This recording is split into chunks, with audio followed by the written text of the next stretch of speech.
اعوذ باللہ من الشیطان الرجیم بسم اللہ الرحمن الرحیم وَلَقَدْ عَلِمْتُمُ الَّذِينَ اعْتَدَوْا مِنْكُمْ فِي السَّبْتِ فَقُلْنَا لَهُمْ كُونُوا قِرَدَةً خَاسِئِينَ۔ پھر تمہیں اپنی قوم کے ان لوگوں کا قصہ تو معلوم ہی ہے جنہوں نے سبت کا قانون توڑا تھا۔ ہم نے انہیں کہہ دیا کہ بندر بن جاؤ اور اس حال میں رہو کہ ہر طرف سے تم پر دھتکار پڑے۔ سینچر ہفتہ کو عربی اور عبرانی زبان میں سبت کہتے ہیں۔ یہودیوں کے لیے اسے ایک مقدس دن قرار دیا گیا تھا جس میں ان کے لیے معاشی سرگرمیاں ممنوع تھی۔ جن یہودیوں کا یہاں ذکر ہے وہ حضرت داؤد علیہ السلام کے زمانے میں کسی سمندر کے کنارے رہا کرتے تھے اور مچھلیاں پکڑتے تھے۔ سینچر یعنی ہفتہ کے دن مچھلیاں پکڑنا ان کے لیے ناجائز تھا، مگر شروع میں انہوں نے کچھ ہیلے کر کے اس حکم کی خلاف ورزی کرنی چاہی اور پھر کھلم مچھلیاں پکڑنی شروع کر دی۔ یہاں پر بنی اسرائیل نے اللہ تعالیٰ سے درخواست کی تھی کہ ان کے آرام کے لیے ایک دن کو مقدس قرار دیا جائے۔ اللہ رب العزت نے ان کے لیے سبت کے دن کو مقدس قرار دیا اور اس دن دنیاوی معاش کے لیے کوئی کام کرنا ان کے لیے حرام تھا۔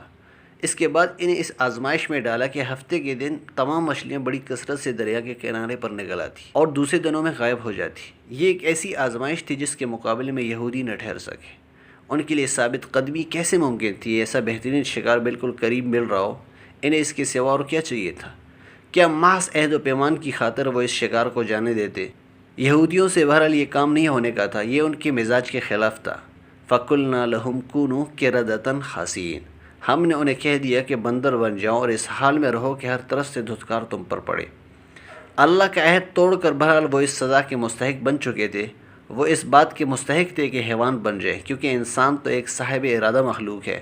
وہ اس مقام سے نیچے گر چکے تھے۔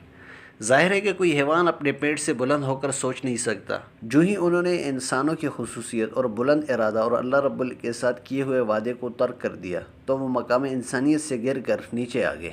یہ واقعہ اس دور میں ان لوگوں کے لیے اور اس کے بعد کے لوگوں کے لیے جو کہ حق کے مخالفین ہیں ایک نہایت عبرت آموز واقعہ ہے، اور مومنین کے لیے ہر دور میں یہ ایک بہترین نصیحت ہے۔ فَجَعَلْنَاهَا نَكَالًا لِمَا بَيْنَ يَدَيْهَا وَمَا خَلْفَهَا وَمَوْعِظَةً لِّلْمُتَّقِينَ۔ اس طرح ہم نے ان کے انجام کو اس زمانے کے لوگوں اور اس کے بعد کے آنے والی نسلوں کے لیے عبرت اور ڈرنے والوں کے لیے نصیحت بنا کر چھوڑا۔